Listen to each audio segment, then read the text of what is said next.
Well, in the past few years, gun sales have shot up, and it's beginning to be more difficult for manufacturers to keep up with the demand.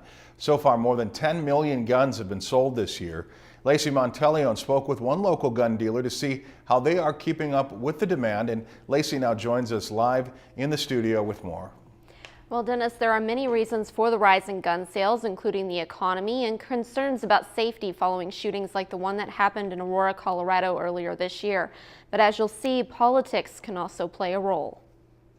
Business is booming at Joanna Hammerstrom's gun shop in Bemidji. Sales have been good, but they would be better if we had better availability. Sales have been so good, manufacturers are having trouble keeping up, and that makes it harder for Hammerstrom to keep shelves stocked. It's hunting season, so hunting rifles, shotguns, those are going really well. It's mostly the handguns that we're having a rough time with availability. Besides handguns, these guns are the most difficult ones to keep in the store. Ideally, they have about 70. Right now, they have about 250 on order. Sometimes supplies, it's hard to come by if you're after a specialized piece, yes. The people are afraid they won't be able to get firearms after the election. That fear isn't new. In 2008, the highest number of firearm background checks, just over 30,000, occurred the month before the election. In 2008, 2 days before the election, it hit us really hard.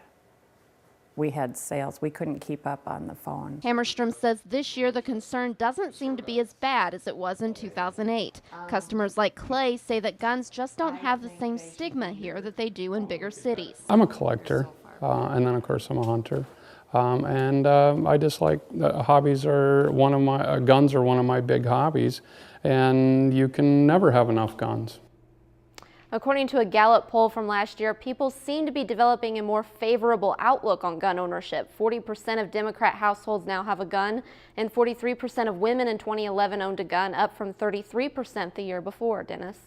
Okay, thank you very much, Lacey. Now, many national gun retailers like Smith & Wesson have raised their sales forecast for this year above previous estimates. If you've enjoyed this segment of Lakeland News, please consider making a tax-deductible contribution to Lakeland Public Television.